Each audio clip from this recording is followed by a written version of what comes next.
Hey everyone, Mike here, Mike's House of Mods. I hope you're having a fantastic day. As you can see, it is a gorgeous one here in Nashville and I love it, and what a beautiful day to do a really cool mod on my Saturn Sky. It is actually called a Wind Deflector, and it's from a company called WindRestrictor, who is probably the #1 company or manufacturer of these wind deflectors for convertibles. If you're not familiar with what one does, if you have a convertible, you've driven down the road, you can feel the wind coming up and around, and it swirls around and it smacks you on the back of the head. While what the wind restrictor does is it blocks that wind, keeps it from hitting you from behind, and cuts down on a lot of that wind and turbulence and everything else that's going on. So it's a really cool mod. The one that I got personally includes the actually it has an LED strip that has multiple colors and different crazy things that it does, which is really cool in itself. So I get to install that, and that's what this video is going to be. And before I get started, let me go and show you exactly what comes with one of their kits. So let's go ahead and take a look and see what you get with your wind restrictor kit. Now this is for the Saturn Sky and probably the Pontiac Solstice, and your kit may vary if you have a different kind of car, such as a Camaro or Mustang, Corvette or something like that. But just kind of show you what I got. Obviously the instructions to and do the installation, some wire tap things here for the lighting. You get a little zip tie for tightening up the wiring. Get some cleaner that you can use whenever you're going to be mounting the lights and everything else. And speaking of which, here are the lights with the wiring and a ground wire as well. They give you some nice white glows to keep everything nice and clean. And I also have the extreme lighting kit, and this includes a controller and a remote, so I can change the colors and do apparently all kinds of cool things with which is neat as well. And then obviously the wind restrictor itself, I have etched on there, it might be hard to see, the word Saturn Sky that's on there. And you can, they actually have some normal pre-done templates that you can have etched on there, or you can also get a custom made, which is really cool as well. And this is version 2, so it actually has it's going to be held on by Velcro strips actually behind the passenger and driver's seat, and it's not going to affect the trunk at all. So anyway, there you go. That's going to be your kit, and like I said, it may vary based on the kind of car that you have, but it looks pretty good. This is a nice thick, just to kind of show you, this is pretty thick. Not sure the exact dimensions, it's probably online, but it is looks pretty sturdy, and I believe they also give you a lifetime warranty as well. So real quick, that is that, and I am going to go ahead and start on that installation. Alright, so I read over the directions. They seem pretty straightforward, and just to kind of give you a little Reader's Digest of what we're going to be doing. Right here in the waterfall area is where we're going to be putting the LED light, which is this strip right here, and we're going to be coming around and through. Actually, let me go ahead and open it up. We bring it down, and then we're going to be running the wires over here underneath this little back panel here for your seat, or front panel for your seat, whatever you want to call it, and run them through here. And this is where the control module is going to be. And then what we're going to do is underneath of this liner is going to be the brake light and running light. So we can tap into either one of those to get these lights working. It's up to you what you want to do. If you want to hit the brakes and have it turn on, or if you want to have it on all the time, that's your choice. And then I'm going to have to mount that that little controller somewhere, maybe in here somewhere. I'm not sure just yet, but I will get to that when I do. And then once that's all done and once that's working, looking good, then we go and we're going to Velcro the wind restrictor part right to the waterfall here. So I need to first go and clean that area and just kind of set that there and start working on the wiring. I'm going to clean this top part off here where we're going to be taping the lights down to.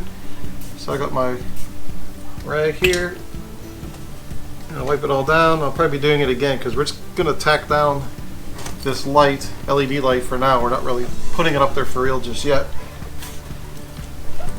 And here it is. I'm just going to pull this tape back a little bit like this, and I'm just going to stick it on there, not super duper tight, but just kind of hold it there in place so we can start working with this wiring and make sure we're good to go with that. Alright, so now if you look under here, you're going to see right this little tab right here. What we're going to do is we're going to push this in, and it's going to release this little black piece right here to give us some room to run the wires through and in the back of the waterfall area. Now, with me, I actually tried ahead of time. I couldn't just push it through like it says in the directions. I actually going to get some needle nose pliers and push mine through, but yours might be able to just push through easily on its own. But I'm going to grab some needle nose pliers and push that out of the way. There it goes. Now we can actually pull this out. You can see we have some room here.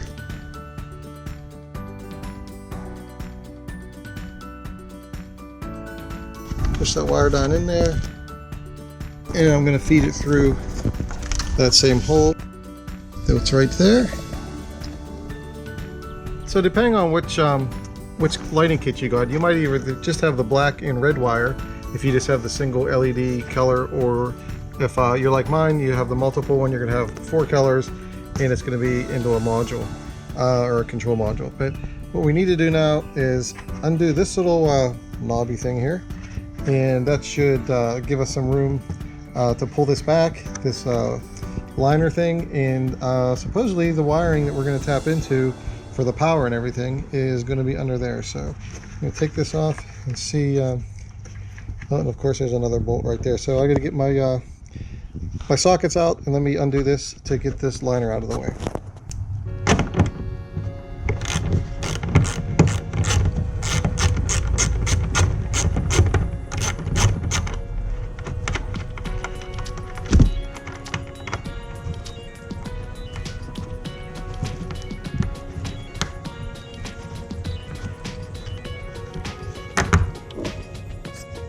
Alright, so I got this loose, and there are some definitely some wires down here.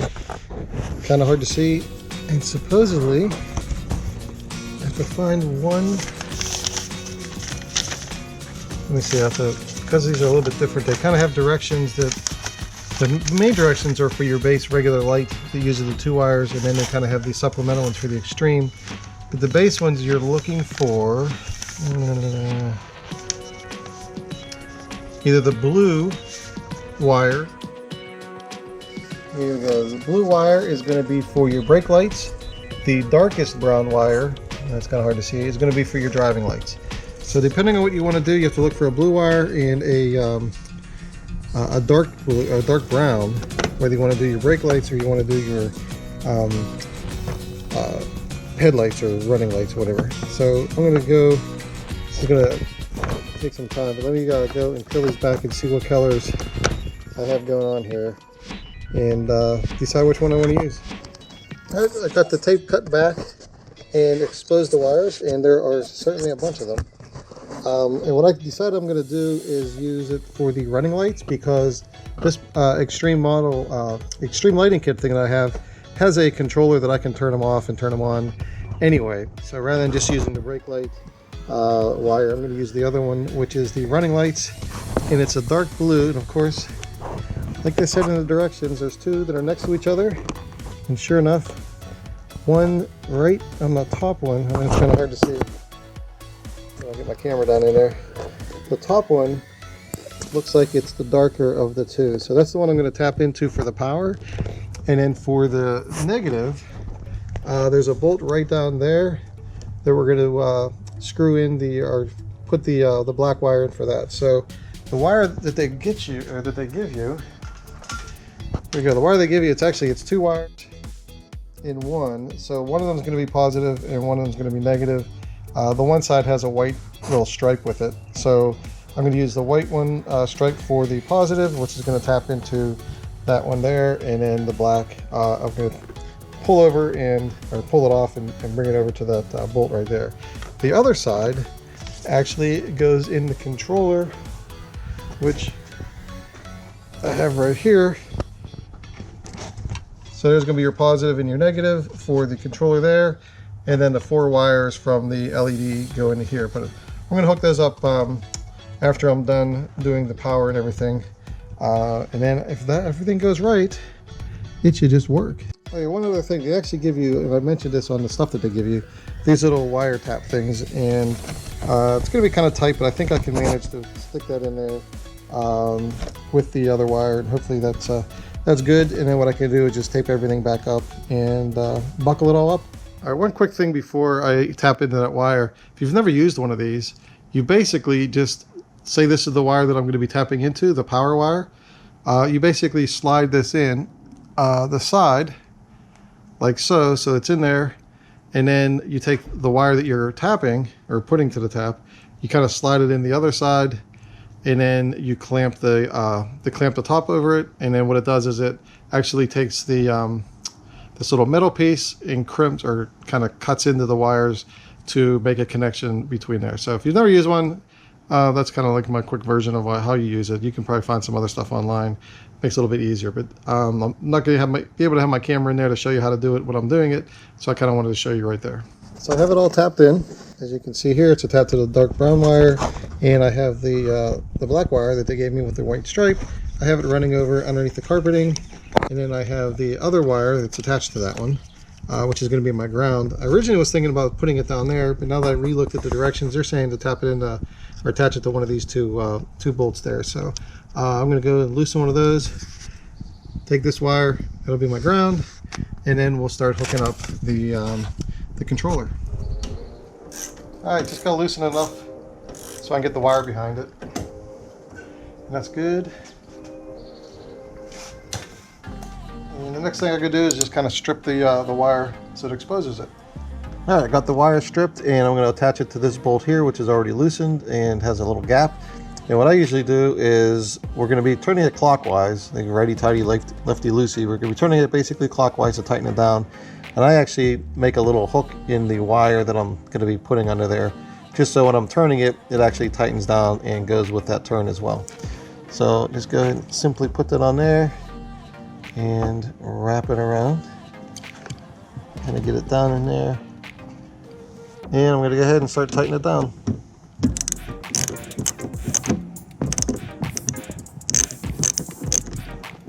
Alright, I got my ground wire attached to that bolt. Wires are coming over both the positive and the negative, and here they are here. And then here are the 4 wires for the lights, and then here's the controller. First I got to do is take these wires. Blue, green, red, V plus is black. These all get attached there, and then the positive, negative gets attached over here, and that should be it as far as the installation of the lighting, except for actually kind of fell down. Actually lining this up to where it's supposed to go, but that's whenever I start working on the actual wind restrictor piece, I'll figure that out. So let me go ahead and install this controller, and the wiring should be done.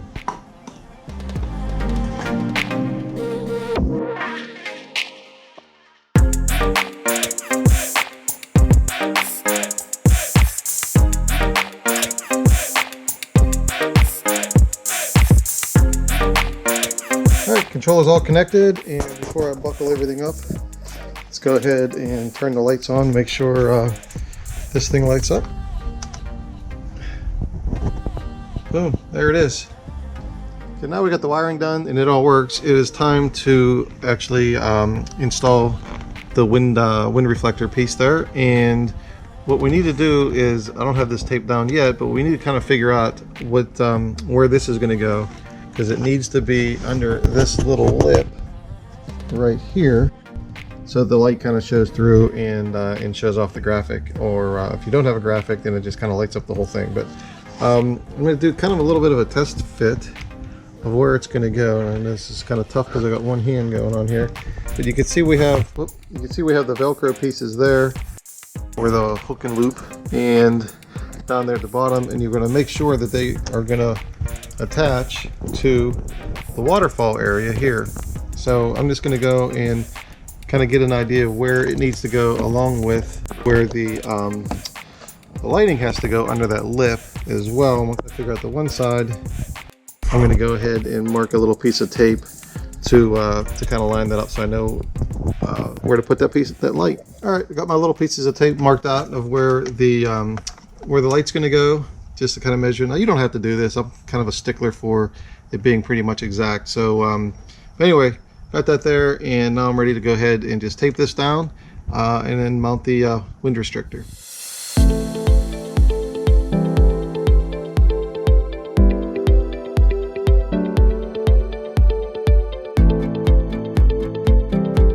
Alright, I got the lights taped down. Looks really good. And it's near my little markers here. And I even tucked as much of the wire underneath the, I don't know what we're going to call this, but the silver part. And I can just go ahead and push this back in for the seat. Alright, now doing a little test of where the lights are going to go. You can see it lines up right to the end there, and then all the way down to the end there. And the little hook and loop areas are going to be on the silver part of the waterfall or tulip area, whatever you want to call it, on both sides, there and over there. So that's good. So all I got to do now is just take the paper off of the hook and loop parts and press it up against here and hold it for a little while, and then push the seat back so it'll hold it even longer to keep it in place. So make sure you clean this part off so there's a place to stick on both sides. Get nice and clean. Be careful around the lights.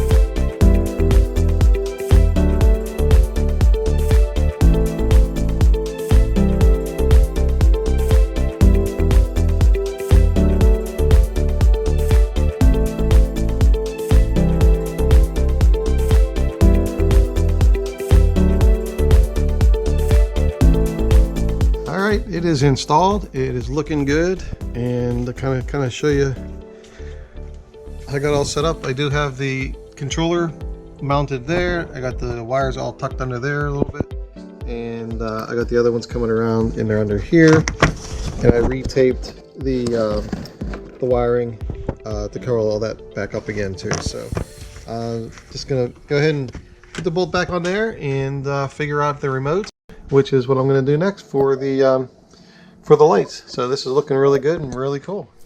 Alright, if you do decide to get the extreme lighting option with your kit, you'll get a remote control like this. And the first thing I want to tell you about this remote, you do not want to lose it. Apparently the remote is kind of directly coded to the light kit that you have, and if you lose a remote, you're not going to be able to just replace the remote. You got to replace everything. So it even says do not lose the remote on your packaging, so don't do that.